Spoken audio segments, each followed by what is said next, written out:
우리 다 기억하고 있지 않습니까? 문재인 대통령 취임사에서 이게 나라냐 하는 그 물음에서 문재인 정부는 출발한다고 이야기했죠. 그래서 나라다운 나라를 만들겠다고 아주 큰 소리치며 공약을 했습니다. 근데 5년이 지난 지금 어떻게 됐습니까? 다시 야당의 대선 후보가 묻습니다. 이게 국가냐 말이지. 윤 후보는 11일 강원도 선대위 출범식에 참석해서 그 오미크론 신종 바이러스, 변종 바이러스죠. 또 여기에 대한 정부의 뭐 대책이라든지, 그 다음에 바이러스 대책 그 자체, 이른바 자기들이 말하는 K 방역 그 자체, 그 다음에 대장동 특혜 의혹 수사 이 상황, 이런 것과 관련해서 도저히 더는 지켜볼 수 없다. 이건 국가가 아니다. 이렇게 강도 높게 비판을 했습니다. 우리 다 기억하고 있지 않습니까? 문재인 대통령 취임사에서 이게 나라냐 하는 그 물음에서 문재인 정부는 출발한다고 이야기했죠. 그래서 나라다운 나라를 만들겠다고 아주 큰 소리치며 공약을 했습니다. 그럼 그 이전엔 나라가 아니었다는 것 아닙니까? 근데 5년이 지난 지금 어떻게 됐습니까? 다시 야당의 대선 후보가 묻습니다. 이게 국가냐고 말이죠. 이게 국가가 아니다. 이게 나라가 아니지 않냐. 문 대통령이 이럴 때는 지금 오스트레일리아가 있죠. 또 말을 안 해요. 자랑할 때만 이야기하고. 지금 그 윤 후보가 지적한 대로 하면 이 코로나 이걸로 해서 4,000명이 사망했고요. 최근 2달간에 1,000명이 사망을 했습니다. 50조의 돈을 쓰고 병상 하나 제대로 만들지 못했다 이렇게 개탄을 했습니다. 대장동 수사에 대해서는 국민이 굉장히 스트레스를 많이 받고 있어. 그러니까 우리가 이걸 교체하지 않으면 여기서 이라는 말은 문재인 정부입니다. 이걸 교체하지 않으면 국민들 정신건강이 심각하게 망가질 거라고 생각한다. 이렇게 또 목소리를 높였고요. 그리고 이제 윤 후보는 거기가 이제 강원도 선대위 출범식이니까 거기서 우리는 이 대선만 이겨서 되는 것 아니다.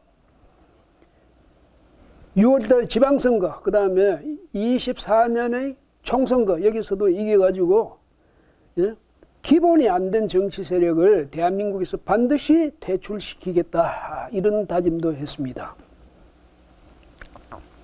그리고 이제 12일에는 새시대준비위원회 현판식이 있었죠. 거기선 국민의힘도 실사구시 실용주의 정당으로 확 바뀌어야 한다고 선언을 했습니다. 집권할 경우에는 정계 개편의 가능성도 열어뒀고요. 윤 후보는 서울 영등포구 그 대하빌딩에서 열린 새시대준비위원회 현판식에서 우리 선대위는 보수도 아니고 진보도 아니다. 선대위에서 담기가 아직 쉽지 않은 이런 분들, 어떤 분들, 중도 또 합리적 진보 이런 분들 다 포함시켜서 나갈 것이다. 이런 이야기하면서 새시대준비위가 뉴 프론티어에서 국민의힘이 실사구시 실용주의 정당으로 확 바뀌게끔 도와줄 것이다. 이런 말을 했습니다. 그러니까 이건 뭐냐면 탈이념, 탈진영, 탈지역 이런 실용주의 정부를 지향하는 거죠. 그러니까 그 뭐냐면 뉴 프론티어. 이제까지 뭐 이념 투쟁이라든지 지역 갈등이라든지 이런 거 그런 데서 벗어나서 또 좌냐 우냐 진영 간 싸움 여기서도 벗어나서 새로운 지평을 열겠다는 겁니다. 뉴 프론티어. 거기 그런 말인데 사실은 그동안에 우리나라가 너무 진영 간의 갈등이 심했죠. 좌우로 나뉘어가지고 적편 이렇게 나누어가지고 얼마나 이 국민 사회를 이간시키고 말이죠. 그렇게 해왔던 결과가 오늘날 우리 국민들이 서로 화합하는 게 아니라 모든 사람에 대해서 감정을 갖고 증오하고 저주하고 이런 사회가 됐습니다. 이거 문재인 대통령 정부가 만든 거예요. 우리 편 너무 챙기는 바람에 이렇게 된 거죠. 그 점에서는 정말 이제는 국민 사이의 화합과 화해 이게 절실한 그런 시대에 왔습니다. 그러니까 탈이념, 탈진영, 탈지역 이것을 통한 새로운 지평을 여는 것 이것이 어느 정치 세력이든 앞으로 이 나라의 국정 운영을 담당할 그 사람들에게 주어진 최대의 과제 중 하나라고 하겠습니다. 그 점에서 아주 뭐 요점은 잘 짚었다고 보겠습니다. 예. 그동안에 이제 윤 후보 측이 말이죠. 좀 선대위 구성도 좀 늦어지고 뭐 그 안에 약간의 그 대립 상황도 있었고 이래가지고 아마 국민들이 좀 뭐랄까요 상당히 실망한 측면도 없지 않았죠. 거기다가 이재명 후보 측에서는 보면 너 메타버스 타고 전국을 순회하면서 아주 또 이재명 후보 아주 말을 잘하잖아요. 재치 있게 말재간이 좋으니까 그렇게 해가지고 상당히 상대방이 주춤하는 사이에 많이 따라잡았어요. 여론조사 지지율 보면. 근데 이제 윤 후보 측도 이제 본격적으로 표밭에 가서 표가리를 시작했으니까 표밭가리를 그래서 이제 앞으로 과연 이 여론 민심의 동향이 어떻게 될 것인지 이건 우리가 한번 주의 깊게 지켜봐야 되겠는데 여론조사 말이죠. 사실은 보니까 뭐 같은 기간에 조사한 내용도 여론조사 회사에 따라서 완전 상반되는 그런 결과도 나오고 이러죠. 한쪽에서는 윤 후보가 이긴 걸로 하고 한쪽에서는 이 후보가 이긴 걸로 이런 경우도 있었어요. 대개는 지금 뭐 거의 대부분은 윤 후보가 여전히 앞서가고 있지만은 그래서 여론조사 회사들도 정말 책임의식을 가지고 민심을 여론조사 결과에 정확히 반영할 수 있도록 모든 과학적인 그런 방법을 동원해야 되겠습니다. 적당히 해가지고 말이죠. 이쪽에서 이런 결과 저쪽에서 저런 결과 이렇게 나와서는 안 되죠.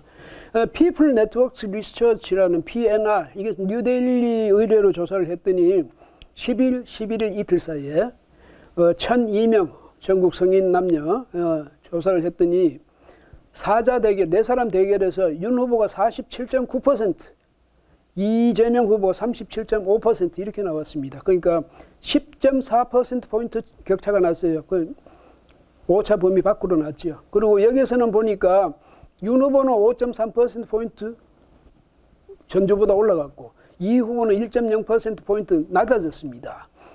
이런 이제 결과가 있는데 그러나 또 이거하고 또 다른 결과도 있어요. 들쭉날쭉합니다. TBS가 한국사회여론연구소 KSOI에 의뢰해서 역시 10일, 11일 이틀간 조사를 했더니 윤 후보 42%, 이 후보 40.6%, 1.4%포인트 차이밖에 안 났습니다. 더더구나 여기서는 윤 후보는 떨어지고 이 후보는 올라간 결과로 이렇게 나타났습니다.